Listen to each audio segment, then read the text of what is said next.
নির্বাচনকে সামনে রেখে জোরে সোরেই প্রচারণা চালাচ্ছেন বিভিন্ন রাজনৈতিক দলের প্রার্থীরা, যেন দম ফেলার ফুরসত নেই কারো।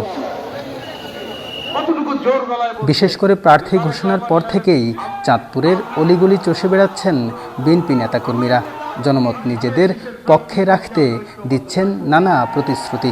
ধর্ম বিক্রি করে নিজেদেরকে মনে করে যে ক্ষমতায় আসতে পারবে, এই লোকরাই এখন আওয়ামী লীগকে প্যাট্রোনাইজ করে। সুতরাং আমরা ওটাতে একেবারেই শঙ্কিত না। আমরা ফেসিবাদকে আবার পুনরুজ্জীবিত করার কোনো স্কোপ আমরা দিব না। এদিকে বসে নেই জামাতও। নির্বাচনী মাঠ গোছাতে ব্যস্ত এই বৃহত্তম রাজনৈতিক দল। শিশুদের খেলার মাঠ, পার্ক সহ জনস্বাস্থ্যকর পরিবেশ নিশ্চিতে উদ্যোগ নেয়ার প্রতিশ্রুতি প্রার্থীদের। বলছেন, দুর্নীতিবাজ ও চাঁদাবাজ নয়, ন্যায় ও নীতিবান মানুষকে জনপ্রতিনিধি হিসেবে চাইছেন জনগণ। জামাত ইসলামীর লোকদের কাছে এই দেশের জনগণের অধিকারটা নিরাপদ, এই জন্য জনগণ এখন খুব স্রোতের বেগে জামাত ইসলামের দিকে আসতেছে। আমাদের শিশুদের কোনো খেলার মাঠ নাই, বিনোদনের জন্য কোনো পার্ক নাই, বৃদ্ধদের জন্য হাঁটারও ভালো কোনো খুব সীমিত আয়োজন। সব মিলে জনগণের সুবিধার জন্য, জনগণের স্বার্থের জন্য আমার পক্ষ থেকে যে ধরনের কর্মসূচি নেওয়া দরকার আমি সবটাই নিব।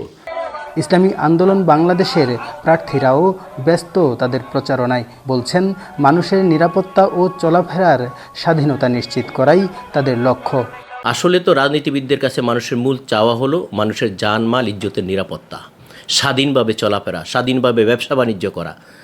মূলত এই বার্তাটাই এখন মানুষ দিচ্ছে। আমরা সাধারণ মানুষের ধারে ধারে যাচ্ছি, আলহামদুলিল্লাহ মানুষের স্বতঃস্ফূর্ত সাড়া পাচ্ছি। তবে কথার ফুলঝুরি নয়, নির্বাচিত হওয়ার পর প্রতিশ্রুতি বাস্তবায়ন করবে এমন জনপ্রতিনিধি চান সাধারণ মানুষ। আমগো সরকার যত কিছু দেয়, কিন্তু আসলে তো আমগো দেশে থাকে না। এলো আমরা সবচেয়ে নিরুপায় এইটাই আর কি। লোক ভালো হইতে হইব, মানুষের সাথে ভালো ব্যবহার করতে হইব, এমন লোক চাই। 17 বছর ধরে তো ভোট দেওয়ার মতন আমার কোনো অভিযোগ ছিল না, দিত হয় না। সেন্টার তো না আইলে মনে করেন দৌড় রেখে দেয় দিয়েছে, দৌড় দিছি।